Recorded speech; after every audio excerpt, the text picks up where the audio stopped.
هاي يا حلوين، ازيكم عاملين ايه؟ انا زينب شحاتة. لو اول مرة تشوفوني متنسوش تشتركوا في القناة وفعلوا زر الجرس عشان يوصلكم كل فيديو بنزله. النهاردة بقى هنعمل ام علي، وصفة يعني تتعمل كده وتتاكل سخنة في الجو الساقع قوي ده. يعني الجو ساقع قوي، مش محتاج غير حاجة دافية كده تدفينا، وهي مش بتتاكل دافية، لا انا باكلها سخنة كمان. بصوا يعني، وهي بتطلع بخار كده، حقيقي بتكون حلوة قوي في الجو ده. وهنعرف كمان ازاي نعمل الطبقة الكريمي كده على الوش، طعمها بجد كان خيال.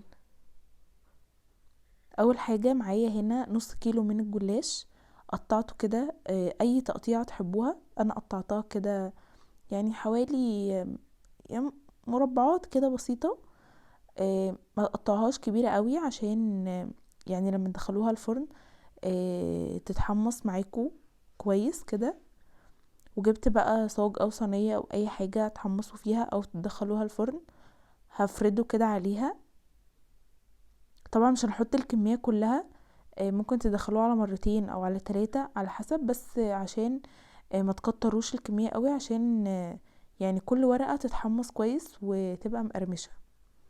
وبعدين بقى شوية زبدة او سمنة او زيت زي ما تحبوا، بس ما تكتروش قوي عشان ما تبقاش بتجزع معاكوا كده، لا احنا عاوزينها تبقى خفيفة، سكرها مظبوط، وكمان المواد الدهنية بتاعتها مش تقيلة قوي عشان ما تجزعناش كده. رشة سكر بودر بس عشان تدي لون كده بسيط.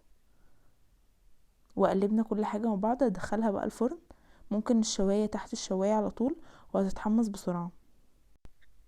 ده كده معايا كيلو ونص من الحليب، هو ساخن كده. ضفت عليه 3 معالق كبار لبن متدوبين في معلقة كبيرة من النشا.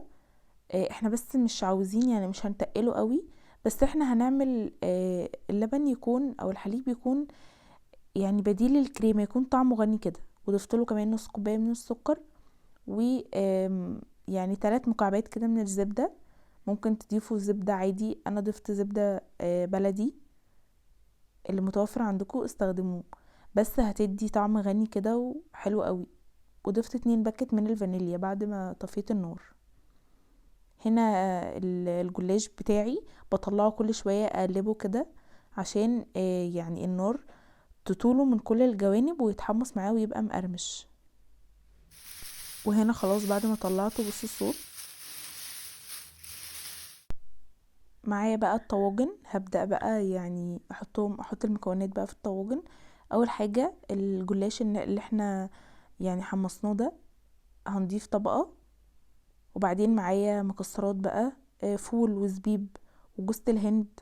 استخدموا المكسرات اللي عندكم، بس زودوا جوز الهند، قصدي الزبيب شوية، بتكون حلوة قوي بالزبيب لما يكون زيادة.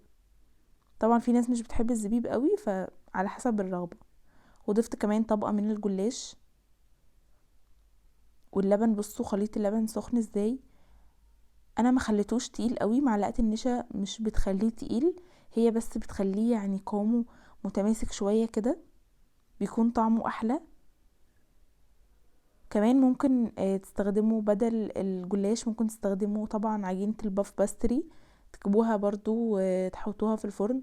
ممكن تستخدموا الكرواسون، تقطعوه كده برضو وتحمصوه. اي حاجة متوفرة عندكم استخدموها. هنا بقى معايا قشطة، دي قشطة بوزع كده عليها على الوش. ممكن كمان تجيبوا كريمة خفق تحطوا كده معلقة توزعوها على الوش برضو. وبعدين رشة بسيطة من السكر البودر عشان تخلي اللون معانا كويس كده ويعني متكرمل معانا. دخلتها بقى الفرن، بولع بس الشواية يعني حوالي 10 دقايق ياخدوا لون، لان كل حاجة من جوه مستوية، مفيش اي حاجة. بصوا اول ما طلعت طرية ازاي وحلوة قوي. ممكن تستنوا عليها شوية، بس بصراحة يعني ما كناش قادرين نستنى، كان ورا الكاميرا عاوزين ياخدوها مني بأي طريقة. بجد كانت حلوة قوي، حتى لما بردت شوية كانت تحفة ومتماسكة كده، للناس اللي مش بتحبها سايبة قوي. كمان ممكن تدخلوها التلاجة وتاكلوها باردة. ولو عجبتكم الوصفة متنسوش اللايك والاشتراك. باي باي.